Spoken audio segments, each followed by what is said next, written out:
Tere, head inimesed! Täna oleme Tartu matkaspordis ja see on siin Lõunakeskuses ja me oleme siin sellepärast, et rääkida natukene riietumisest matkaformaadis kui ka niisama võib-olla väljas liikumise formaadis. Ja selle ühiseks nimetajaks on kihiline riietumine. Mis asi on kihiline riietumine? See kõlab küll hästi, aga millest see siis koosneb? No, kihiline riietumine on parim võimalus sul enda kehatemperatuurile reguleerida. Et see ei pea olema ainult matkates, sa võid näiteks ka koeraga jalutades selle peale mõelda või tööle minnes. Et oluline on kombineerida omavahel erinevaid kihte, hoida need nagu pigem õhemad, et sa saaksidki parima võimaliku koosluse, et sul oleks võimalikult mugav olla. Et ei oleks külm, ei oleks palav. Ja. Miks seda vaja on? Selles mõttes oleks ju lihtne, viskad mingisugusele kodusele pluusile lihtsalt paksu joppe peale ja hakkad minema, peas, et külm ligi ei saa. No pigem on meie Eesti ilm natuke vahelduvam, et kui sa natukenegi kauem õues oled, siis aeg-ajalt tuleb päike, siis tuleb jälle vihm, siis tuleb külm tuul, et kui ilm vaheldub, siis sa saad võtta näiteks soojema kihi vahelt ära, sul on jälle mõnus olla, et ei saaks nagu tegitada endale vabandust, et ma ei saa õue minna, sest mul on liiga külm või ma ei saa minna umbes praeguse ilmaga jooksma, sest liiga palav on, et sa tegelikult saad kombineerides endale teha äärmiselt mõnusaks selle olemise õues. Nii et põhimõtteliselt kui kokku võtta, siis on ta lihtsalt selle jaoks, et sul oleks endal võimalik timmida oludele tulenevat riietust. Just.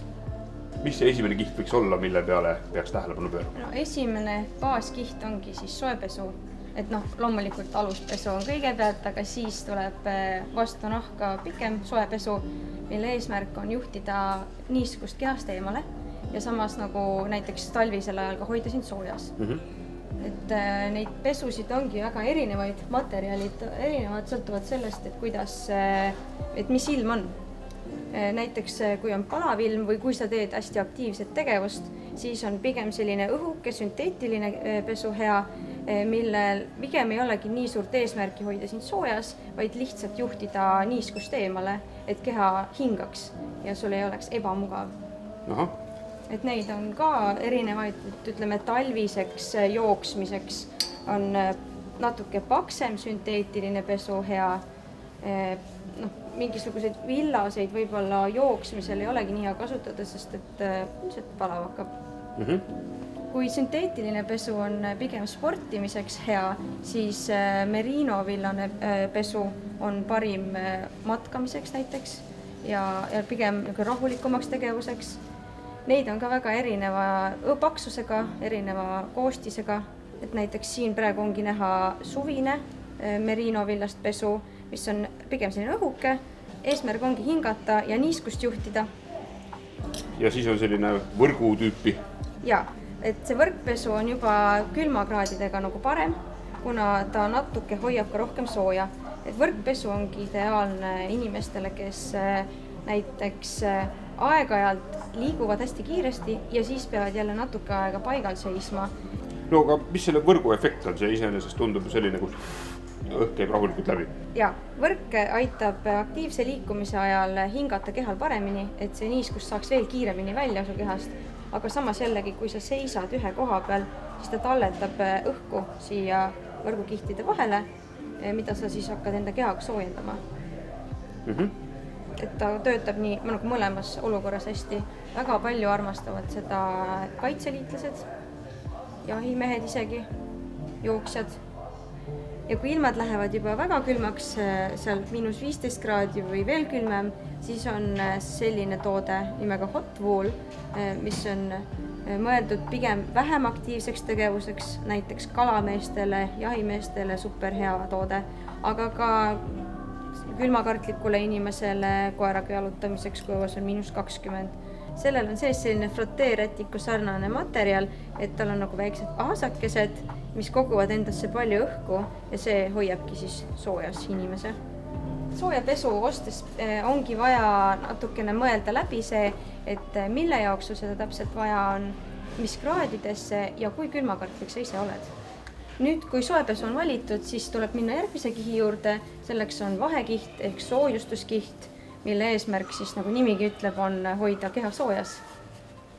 Et selle jaoks on ka erinevaid variante, mis materjalist olla võib jälle sõltuvalt olukorrast. on võimalik kasutada kas fliisi või jopet ja jope valikul jälle saab teha valikut kas sünteetilise sisuga või sule sisuga. Mis nende suurim erinevus on?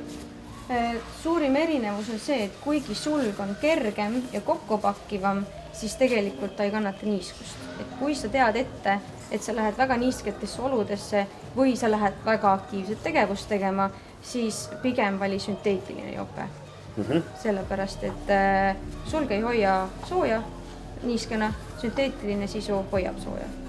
Kaalu mõttes on nad vist enam-vähem samad. Nüüd tänapäeval nad pigem juba hakkavad üsna võrdseks minema ja kuigi sule kokkupakkivust ja kergust ja samas selle juures soojaandvust ei ole veel sünteetilised materjalid suutnud saavutada. Nii et taas tasub enda jaoks välja mõelda, milleks sul seda vaja on ja siis tulla selle mõttega juba ostma. Just. Ja kui on vaja sügisel minna kuhugile jalutama, siis ongi fliismaterjal või isegi kamps on hea vahekihina kasutada. Teidagi jopet panema. Nii, ja jõuame siis viimase kihini, mis on siis tõenäoliselt selline kattekihi. Ja, kattekihi eesmärk on hoida sisemised kihid tuule ja veekindlad, aga samas tegelikult on väga oluline, et kattekiht ise ka hingaks, sest et kui sa paned endale kilekoti ümber, siis vahet ei ole, kas õues sajab või ei saja, lõpuks oled sa ikkagi läbi märg. Et oluline jah, et see hingaks. No, mis ma ise nüüd vaatan on see, et tegelikult võiks ju eeldada, et külma ilmaga välja minnes peab ennast panema võimalikult paksu jope selga, aga need on ju tegelikult sellised hästi õhukesed ja mida selliste asjade ostmise juures tähele panna? Siin on kindlasti mingisugused erinevad astmed ventilatsiooni osas, veebitaguse osas. Siin jällegi tuleb välja mõelda enda jaoks, mille jaoks sul on vaja seda riietust, kuhu sa lähed, mida tegema. Et mida aktiivsem tegevus, seda rohkem võiks olla tuulutusavasid, seda hingavam võiks materjal olla.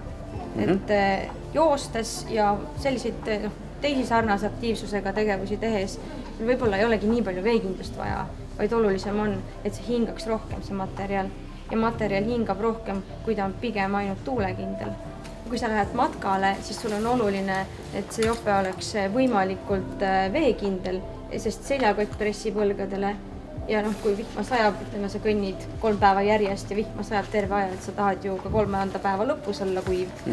Et siis ongi vaja sellist parim Gore-Tex membraaniga jope, mis on ülihea hingavusega, aga samas on täiesti veekindel väga pikka aega. Ja siis on ka hea jällegi, kui neil on tuulutusavad. Kui sa natuke aktiivsemat tegevust teed, siis sa saad siit teha tuulutusavad lahti, saad lasta liigse niiskusel välja. No nii, võtame siis lõpetuseks kokku, mis olid need 3 kihti, millest me täna rääkisime ja miks nad on olulised? Kihilise riietuse 3 kõige klassikalisemat kihti on siis aluskiht, soojustuskiht ja kaitsekiht. Aluskihi eesmärk on juhtida niiskust, talvisel ajal ka natukene reguleerida kehatemperatuuri. Soojustuskihi eesmärk on hoida soojust ja kaitsekihi eesmärk on hoida kinni ilmastik, tuul, vihm, rahe, mis iganes. Ja lõpetuseks, kellele me seda kõike rääkisime, kas see on nüüd puhtalt matkajate teema või sobib ka teiste alajade inimestele? Kihilist riietumist võib kasutada kes iganes, kus iganes ja mis iganes tegevuse juures. See ei ole mõeldud ainult matkajatele, see aitab sul ka tööle minekut muuta võib-olla natukene meeldivamaks, kui õues saab vihma või kui on väga külm ilm. Väga hea ja siit tõmbamegi sellele videole joone alla. Ja näeme teiega siis juba looduses. Nägemist!